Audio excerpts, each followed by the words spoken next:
Selanjutnya kita akan belajar tentang memilih tempat pinjaman.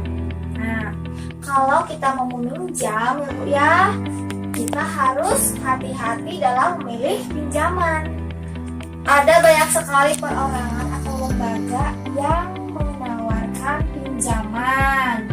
Nah, kita lihat flipchartnya Bu, lihat gambarnya Bu. Kita bahas bareng-bareng ya Bu ya. Ini dia nih beberapa kelebihan dan kekurangan dalam memilih tempat meminjam. Perhatikan ya Bu ya, kita bareng-bareng bahas ya Bu ya. Baik ibu-ibu, kita lanjutkan ya melihat flip chart. Nah, ibu-ibu kita lihat di sini ada tempat meminjam, ada kekurangan dan kelebihan di tempat meminjam yang kita lihat di flip chart ini ya. Ini ada 5 yang harus dipertimbangkan ya. Itu sumbernya dari mana, kemudian prosesnya itu bagaimana, cepat atau mudah, kemudian perlu jaminan atau tidak, kemudian ada batas maksimal pinjaman atau tidak. Dilihat juga dari bunga atau total pengembalian tertinggi. Dan yang kelima, periode atau cara pengembalian bisa disesuaikan atau tidak. Nah, yang pertama, sumbernya itu kalau dari saudara atau kerabat dekat, itu prosesnya cepat atau mudah? Ibu, ayo ada yang bisa jawab? Cepat, mudah juga ya Bu Ibu ya, tapi belum tentu juga ya kalau saudara mau minjamkan atau tidaknya. Yang kedua, sumbernya kalau dari rentenir, ini termasuk juga untuk bank keliling ya. Kalau dilihat dari proses, mudah tidak Bu Ibu? Kalau rentenir mudah ya Bu ya. Kemudian yang ketiga, dari kelompok simpan pinjam, baik itu PKK, arisan, PKH dan lain-lain. Itu prosesnya bagaimana Bu? Mudah atau sulit Bu? Mudah ya Bu ya? Ya, mudah. Selama uangnya itu memang tersedia. Kemudian koperasi simpan pinjam. Prosesnya gimana Bu? Cepat atau lama, mudah atau sulit? Kalau koperasi simpan pinjam itu cenderung rumit ya Bu ya. Ada mengisi formulir dan melampirkan dokumen. Nah, kemudian bank pasar. Kalau bank pasar itu gimana? Rumit atau mudah Bu? Lihat Bu, rumit atau mudah? Kira-kira rumit ya Bu ya, karena harus mengisi formulir, melampirkan dokumen, dan proses penilaian memang lebih ketat. Kemudian kita lihat dari jaminan. Kalau dari saudara atau kerabat dekat perlu jaminan nggak? Tidak. Tidak ya. Kemudian kalau rentenir itu ada jaminannya Bu? Rentenir tidak. Tidak ya, kecuali kalau memang dalam jumlah yang banyak, nah itu baru ya, biasanya suka pakai jaminan. Kemudian kalau arisan, Tidak. tidak ya kalau arisan ya. Kemudian koperasi simpan pinjam, Perlu ya, umumnya tanah, kendaraan bermotor itu pasti pakai jaminan kalau koperasi simpan pinjam. Kemudian kalau bank pasar itu perlu jaminan tidak Bu? Perlu. Perlu ya, umumnya tanah, rumah, kendaraan bermotor itu pasti dijadikan sebagai jaminan di bank pasar ya Bu ya. Kemudian dilihat dari ada batas maksimal pinjamannya tidak kalau dari saudara atau kerabat? Ya. Ya, tergantung kemampuan si pemberi utangnya ya Bu ya. Kemudian kalau rentenir? Tidak. Tidak ada, kalau rentenir tidak ada maksimal pinjaman ya Bu ya. Batas maksimal pinjaman. Kemudian kalau kelompok simpan pinjam Bu? Ya. Ya, tergantung kesepakatan kelompoknya. Umumnya sih 2 kali jumlah simpanan. Kemudian koperasi simpan pinjam Bu? Ya. Ada batas maksimal pinjaman? Ya, tergantung peraturan yang berlaku. Kemudian kalau bank pasar ada batas maksimal pinjaman Bu? Iya. Ya, tergantung nilai jaminan yang diberikan kalau bank pasar ya Bu ya. Kemudian Kita lihat dari bunga atau total pengembalian tertinggi. Kalau dari saudara atau kerabat, rendah atau tinggi, Bu? Rendah.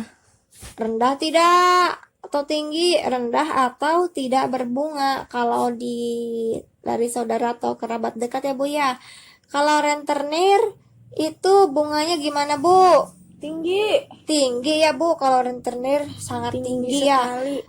Iya, kemudian kalau untuk kelompok simpan pinjam, arisan kayak gitu, bunganya gimana, Bu? Lumayan rendah. Cenderung rendah ya, Bu ya. Kemudian koperasi simpan pinjam juga sama ya, Bu ya. Bunganya Ya. itu cenderung rendah. Kalau bank pasar, Bu, bunganya bagaimana, Bu? Tinggi. Tinggi ya, Bu, kalau bank pasar ya. Nah, kemudian kita lihat periode atau cara pengembalian bisa disesuaikan. Kalau saudara atau kerabat dekat bisa disesuaikan nggak, Bu? Bisa. Bisa ya. Kalau rentenir bisa disesuaikan nggak periode atau cara pengembaliannya? Tidak. Ya, jelas tidak ya kalau rentenir. Biasanya harus sesuai dengan ketentuan. Nah, kalau kelompok simpan pinjam, Bu, biasanya periode atau cara pengembaliannya bisa disesuaikan tidak? Bisa. Bisa ya, kalau kelompok simpan pinjam bisa disesuaikan. Nah, untuk koperasi simpan pinjam, periode atau cara pengembaliannya bisa disesuaikan tidak? Tidak. Tidak, harus sesuai dengan ketentuan. Kemudian kalau bank pasar, periode atau cara pengembaliannya bisa disesuaikan?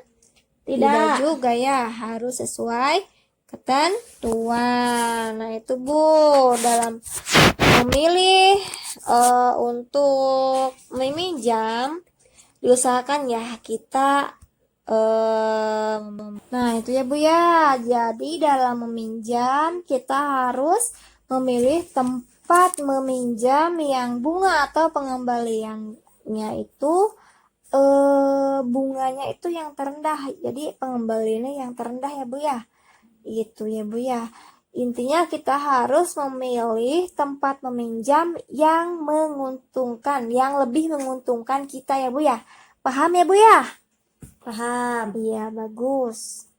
Nah, itu dia, Bu ya. Ternyata setiap lembaga pemberi pinjaman itu memiliki kelebihan dan kekurangan. Jika kita perlu meminjam, kalau kita perlu meminjam nih, Bu ya, maka kita perlu membandingkan dan memilih yang sesuai dengan kebutuhan kita. Nah, sekarang kita akan menonton sebuah film ya, Bu ya. Ibu simak baik-baik ya. Ya, masih semangat, Bu? Semangat. Nah, kita lihat filmnya, nanti akan saya tanya mengenai masalah dari film tersebut. Kita lihat ya, Bu ya, simak baik-baik.